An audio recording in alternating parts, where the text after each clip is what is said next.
കുറച്ച് നാളായിട്ട് ഷെയർ ചെയ്യണമെന്ന് വിചാരിച്ചൊരു റെസിപ്പി കേട്ടോ. എന്താണെന്നല്ലേ, ഉരുളക്കിഴങ്ങ് മെഴുക്ക് വരട്ടി.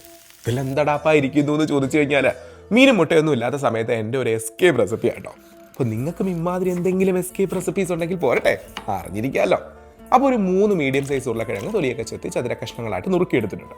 ഒരു 2-3 വെള്ളം കഴുകിയിട്ട് നല്ല വെള്ളം തിളപ്പിച്ചിട്ട് ഉപ്പും മഞ്ഞൾപ്പൊടി ഇട്ട് ഒരു 10 മിനിറ്റ് ഒന്ന് വേവിച്ചെടുക്കണം. അതെ, കറക്റ്റ് 10 മിനിറ്റ്. ഇനി ഒരു മസാല കൂട്ടുണ്ടാക്കാനായിട്ട് കശ്മീരി മുളക് പൊടി, വെളുത്തുള്ളി, കറിവേപ്പില, കുരുമുളക്, അതുപോലെ തന്നെ പെരിഞ്ചീരകം വെള്ളം ചേർത്ത് അരച്ച് മാറ്റി വയ്ക്കണം.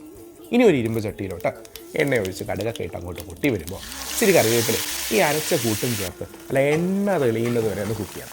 അപ്പോൾ ഈ മസാലയ്ക്ക് ആവശ്യത്തിനുള്ള ഒരു ഇച്ചിരി ഉപ്പും കൂടെ ഞാൻ ചേർത്ത് കൊടുത്തിട്ടുണ്ട് കേട്ടോ. ഇനി അത് കഴിഞ്ഞിട്ട് നമ്മുടെ 10 മിനിറ്റ് ആ വേവിച്ച് വെച്ചതെന്ന് പറഞ്ഞില്ലേ, ഒരു 50% വെന്തിട്ടുണ്ടാവും കേട്ടോ, അത്രയേ ഉള്ളൂ. അതൊന്നുകൂടെ നമ്മുടെ ഈ മസാല കൂട്ടിലോട്ട് ചേർത്തിട്ട് നല്ലതുപോലെ അങ്ങോട്ട് ഇളക്കി യോജിപ്പിക്കണം. എല്ലാ ഭാഗത്തും മസാല പിടിച്ചു കഴിഞ്ഞാൽ തീ നല്ലതുപോലെ കുറച്ച് വെച്ചിട്ട് ഒരു 10-15 മിനിറ്റ് ആ കല്ലിൽ തന്നെ കിടന്ന് അങ്ങോട്ട് തന്നെ മുരിഞ്ഞ് വരും. അപ്പോൾ ഉരുളക്കിഴങ്ങും നന്നായിട്ട് വേഗം മസാലയൊക്കെ മുരിഞ്ഞ ഈ കൂട്ടാണ്. ഇപ്പോഴാണ് നമ്മുടെ ഉരുളക്കിഴങ്ങ് മെഴുക്ക് വരട്ടി റെഡി. ഇനി നല്ല ചൂട് ചോറിൻ്റെ കൂടെ ഇച്ചിരി സാമ്പാറോ രസമൊക്കെ ഉണ്ടെങ്കിൽ എൻ്റെ പൊനോ പൊളിക്കും. അപ്പോൾ എല്ലാവരും ട്രൈ ചെയ്ത് നോക്കും. ഈ വേർഷനും നിങ്ങൾക്ക് എല്ലാവർക്കും ഇഷ്ടപ്പെടും. അപ്പോൾ ശരി.